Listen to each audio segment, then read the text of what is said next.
Hello everyone, I'm Rinku Dhiman, working as an assistant professor in electrical engineering department at RP IIT Technical and Medical Campus Karnal. So today I'm going to discuss about the bus classification. So in my earlier lecture, I have discussed about the load flow studies.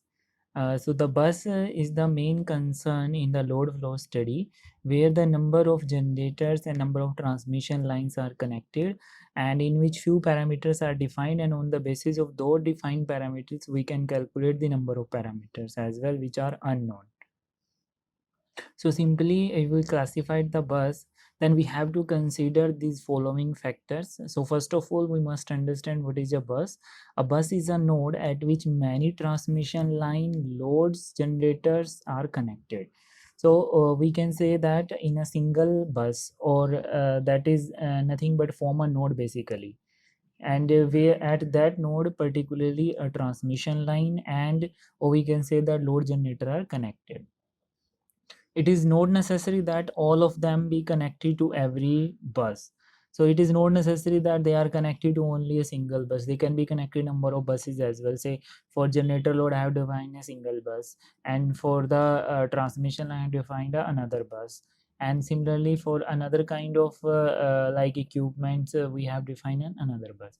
So bus indicated vertically lines at which number of components are connected. In the load flow studies, 2 out of 4 quantities specified and other 2 quantities are to be determined by the load flow equation. So simply I already stated in the load flow studies, we have with 4 quantities, say the 2 quantity we have to define, and on the basis of those defined quantity we have to determine another undetermined 2 quantities as well.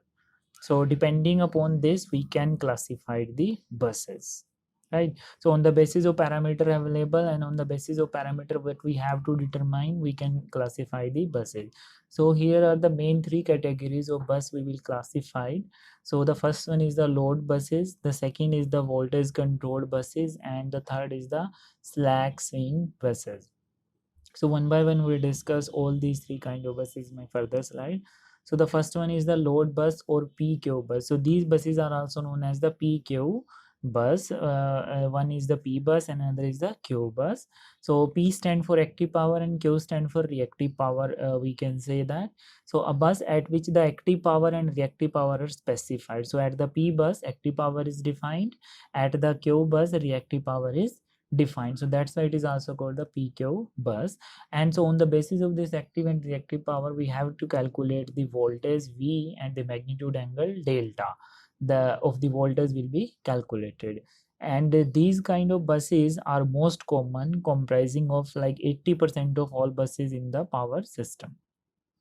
So most of the 80% buses we have to consider our PQ buses. Okay, and these are very common to use in our power system analysis or load flow analysis.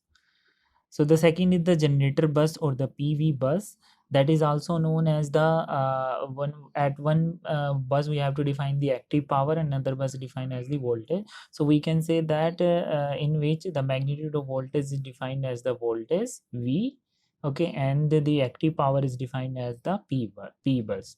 So this is also known as the PV bus. So reactive power, that is Q, and phase angle delta have to be determined using the load flow equations. So we have to define these 2 parameters, active and voltage, active power and voltage, and we have to determine reactive power and phase angle. It is also known as the PV bus, and this bus is always connected to the generator. And this bus is comprises about 10% of all the buses in the power system. So mostly common we have to use the load buses, that is our earlier PQ bus, but 10% buses we have to consider the PV bus. The next is the slack bus. In the slack bus, we have to consider the voltage magnitude and the voltage phase angle delta are to be specified, and reactive and real power we have to determine. Okay, so these 2 parameters we have to define, and these 2 parameters we have to find out. So normally there is only one bus of this type is given in the power system. So either in load flow study 80% buses are used the PV bus and 10% buses are used is our PV bus, and in the first case we have to define the PQ bus. But here in the slack bus only one bus we have to consider throughout the power system. So one generator bus is selected as the reference bus. In the slack bus, voltage, angle and magnitude is normally considered 1 plus J0 per unit. So the magnitude of the impedance we always consider 1 per unit. Thank you very much. This is all about the classification of buses. Please stay tuned with us for more videos on the buses or power system analysis through the load flow study.